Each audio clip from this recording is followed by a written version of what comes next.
Meet me on the other side of the park where we first What is your met earliest when it memory of was Green Lake? summertime. Is it boating, swimming, fishing, sailing? Whether you've been here for generations or just discovered this magical place, it's often time spent on the lake with family that makes Green Lake special. For the Vandervelds, their Green Lake story began almost 85 years ago.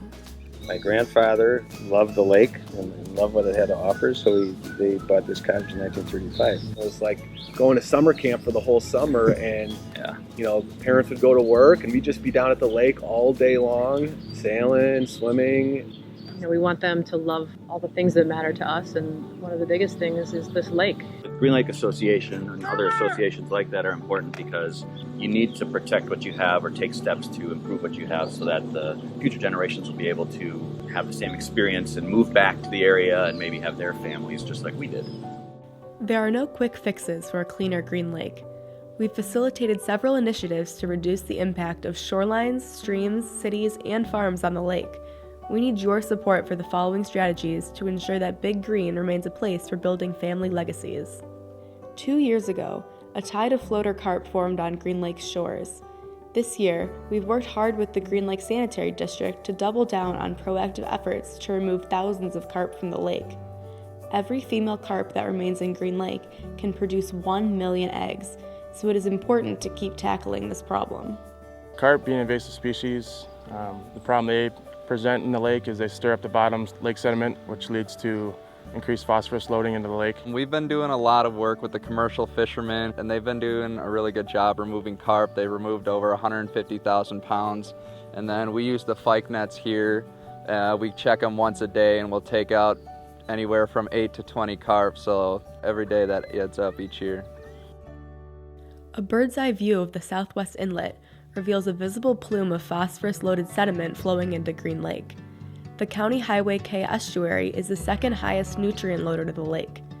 We're partnering with the Lake Management Planning Team to restore County K estuary and to protect Big Green. This estuary, which could be a filtering device, is actually acting in the exact opposite. It's a detriment to Big Green Lake. There's no plants to stabilize the soils. We knew that if we put plantings back here, it would be a way of expediting the restoration. We've worked with our partners to install over 28,000 plants in County K estuary. These plants absorb phosphorus and develop strong roots that will prevent the growth of 1 million pounds of algae. In order to restore the estuary and reduce weeds, the Green Lake Association has developed a relationship with the University of Wisconsin's Nelson Institute to research scientifically backed restoration tactics. My name is Sarah Fuller, and I'm a graduate student at UW-Madison. I'm doing my thesis research in the Department of Biological Systems Engineering, and my research project is comparing water quality and sediments in County K Marsh and Silver Creek Estuary. We need that good science to really feel good about this restoration project. Sarah's study is funded by the Green Lake Association and the Nelson Institute. This expert-led study will help us understand how to most efficiently restore the degraded County K estuary.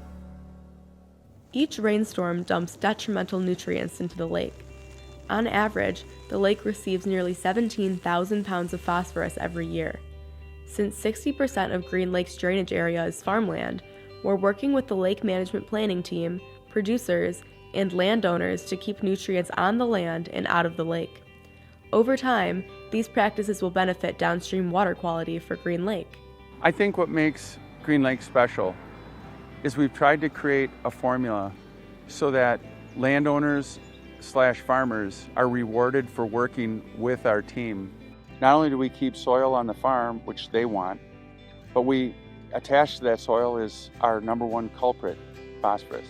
And so when we come up with ways to do that through best management practices, we not only can work with them on those, in some cases, we can pay for all of those. The farmers are willing to try new, and if anybody has got some practices that would be economically feasible, the farmers will try them. For those who have been here for decades, and for those who just discovered Green Lake, the Green Lake Association exists for the same purpose: to ensure a clean, healthy lake for this generation and the next. For the Hutters, who just moved to Green Lake, their family's legacy is just beginning. We just purchased this house at the end of May this year, so we're brand new, but it already feels a lot like a home. We're newbies. To come to Green Lake, live here, and really create a legacy, it was just a wonderful opportunity. It's being part of an association that helps support lakes. If you look at Green Lake every day, this is a gorgeous lake. But if you really look at the science that Green Lake Association is doing, you see that it is giving us warning signs. Yes, what I see every day is absolutely beautiful, but under the surface, there are some issues that are happening that need to be addressed. We want this lake to be here and be clean and a healthy place for our family and other families to enjoy for generations to come. So it's really important to us that we do all we can to preserve the integrity of our lake for future generations. With your help, we can restore Green Lake to the same quality our grandparents tell stories about. Let us follow in their footsteps, preserving the lake and protecting the legacy that makes this place so special.